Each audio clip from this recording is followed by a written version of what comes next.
before we get too deep into this video, if you're new to any of my social media platforms and you don't know my position on the Second Amendment, it is as follows. Even though I am a liberal Democrat, I believe it is your right to own a gun. I believe it is your right to carry a gun. I live in a very small town. The police department's only a few minutes from my house, but even in my very small town of about 14,000 people with a police department right down the road, it is still going to take the cops a couple of minutes to get to my house if somebody's coming through my front door at 2 o'clock in the morning. And I have a constitutionally protected right to defend myself. Even if I didn't have a constitutionally protected right to defend myself, I have a human right to defend myself and my family. And so I believe it is your right to own. If you're not a danger to yourself and others around you, own as many guns as you want. I don't care. I'm not a gun grabber. I'm not even in favor of an assault weapons ban. I don't like that. And I signed the petition in Illinois to allow concealed carry, even though I don't conceal carry. I say all of that so that you don't try to label me as some gun grabber to fit your agenda when I show you this video.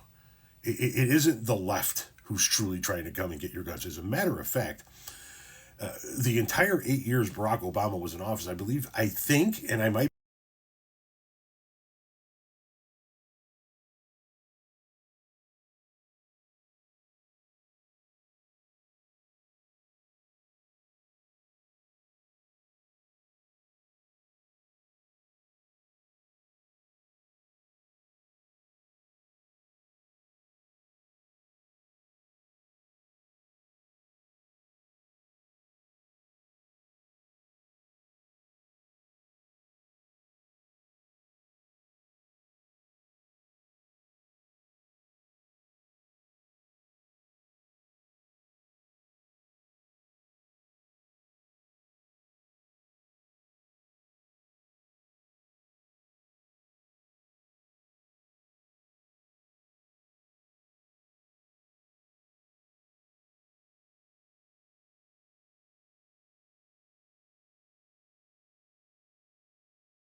The Trump administration will be the one to take away your guns. Now, you don't have to freak out because I'm going to show you how he's going to do it, and you could do something about that if you want. Donald Trump is not an original thinker. He is a mimicker, and a lot of the people that surround him who have given him power subscribe to this idea known as mimaic theory.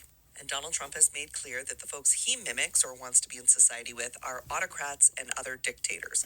Folks like Viktor Orban of Hungary or Vladimir Putin of Russia, even the way that the Saudis behave. Using COVID as a shield, Viktor Orban was able to disarm many Hungarians, and now they are the country in the EU with the strictest gun ownership laws. Russia also has incredibly strict gun ownership laws where you could basically only have like an airsoft gun.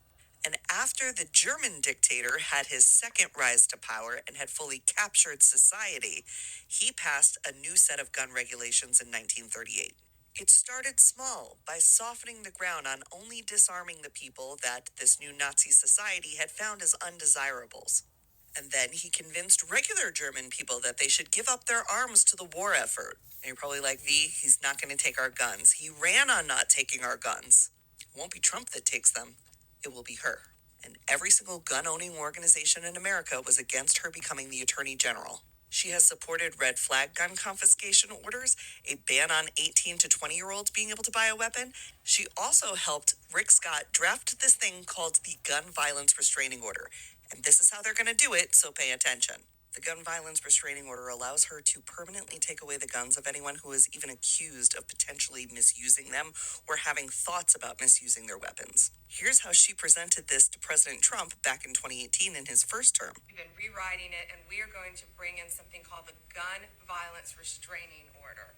So if someone is civilly committed, typically you can hold them for up to 72 hours, but people are getting out within 24 hours, the majority of them. So what we want to do is let law enforcement come in and take the guns. Good. They're a danger to themselves. Which you can't or do others. right now. Well, they're because without being adjudicated. So because they're a danger to themselves. You want them to take the guns and when they are not committed. go through 6 months of legal trials and everything. Exactly. Else. But we also have to give the the mentally ill, the due process in which they deserve, President. So what we're doing is they're going to be able to take the guns when they're taken into custody or into the hospital. And then when they're released, within 24 hours or 72 hours later, typically it's 24 hours, but law enforcement will have 72 hours to determine whether they should give those guns back or they can go to a judge and say, Your Honor, please keep these guns. We feel this person is still a danger to.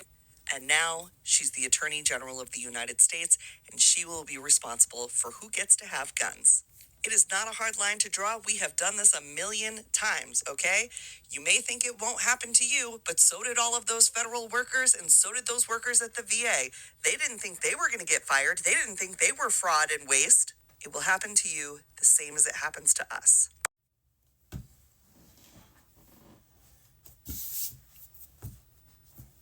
Defend it, MAGA. Listen, I'm in favor of red flag laws. They're talking about disarming a society based on what they determine to be the factors that you can own a gun or not. Even we're not that bad. You guys call us gun grabbers. Explain it, MAGA. Defend it. Tell us that that's what you voted for. Tell us that that's the agenda that you wanted.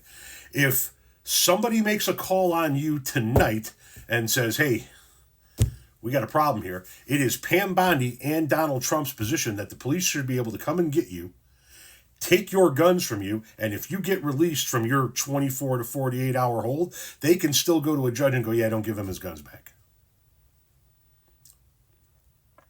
Go ahead. Tell us that's what you voted for.